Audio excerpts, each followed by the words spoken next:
Moi, nous sommes là et nous n'avons pas l'eau pour boire. Donc, si la société là, qui ne veut pas la voir là, ne voit pas notre problème d'eau, nous allons faire plus de dégâts que ce que vous êtes en train de voir. Ça, ce n'est rien d'abord.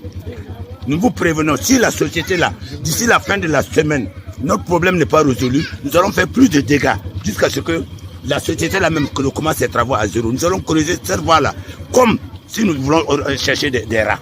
Bonne journée. Par d'avant, John Isaka. Nous sommes à Pissi, non loin du siège de l'ONEA, sur l'avenue Onea.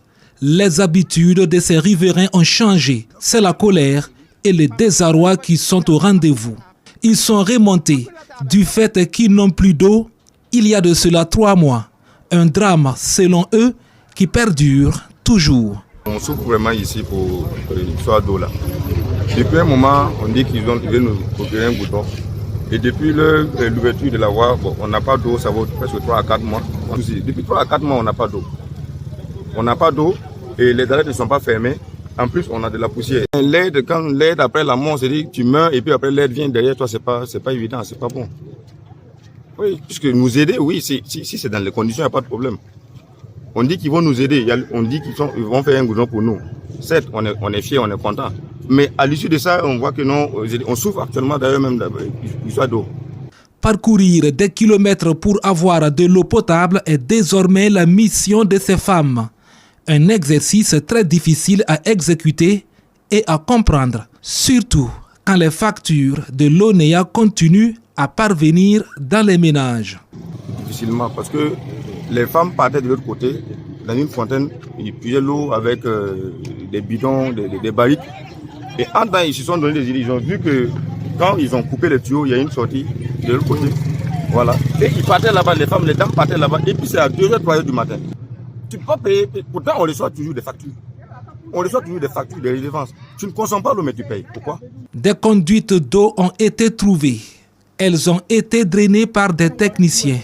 Un ouf de soulagement pour ces femmes qui disent être délivrées du calvaire.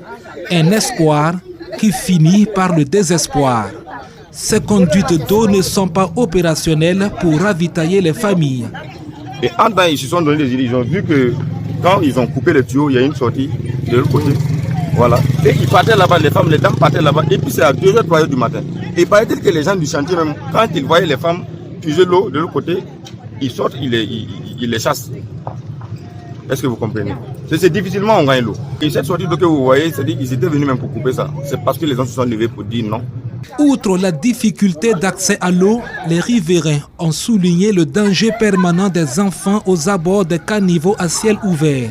Cet enfant, à peine âgé de 3 ans, en est victime. Vous voyez même, vous pouvez voir ici même les fossés là. C'est-à-dire c'est devenu un nid de moustiques. Et d'ailleurs même si un enfant tombe ici, c'est un problème. Et d'ailleurs les enfants sont tombés, c'est parce qu'il n'y a pas eu de poussière d'abord. Ces caniveaux à ciel ouvert demeurent un dépotoir d'ordures très nuisible à la santé, s'inquiète Madi Zongo, un riverain. Le canal là, les femmes ont commencé à jeter l'eau dedans, soit disant qu'ils ont dit de jeter dans le canal, que de ne pas jeter sur la voie, parce qu'ils sont en travaux. Bah, vous travaillez, vous ne finissez pas. Maintenant que les femmes ont commencé à verser l'eau dans le canal, vous avez vu, non? Comment l'eau est posée. Ça, c'est des moustiques. Pendant qu'on combat, on dit de lutter, de ne pas laisser quand même quelques récipients de l'eau même, parce qu'il y a les moustiques, il y a le problème des dingues qui est là. C'est maintenant dans le canal qu'on verse. Imaginez tous les ménages qui sont là. Vous voyez l'eau là comment c'est? C'est des nids de moustiques. C'est vraiment difficile. Les riverains ne comptent pas s'arrêter là. Si rien n'est fait, ils comptent battre le pavé à la prochaine sortie. Concernant la coupure d'eau qui fait des gorges chaudes au sein de ces riverains, l'ONEA dit les avoir alertés par communiqué. L'ONEA demande la durée de la coupure d'eau qui est de 3 mois. Cette voie en bitumage donne accès à l'hôpital d'instruction des armées qui est en plein chantier dans l'enceinte du camp Aboubakar Sangoulé-Lamizana. La pose de la première pierre de cette infrastructure hospitalière a lieu en 2020.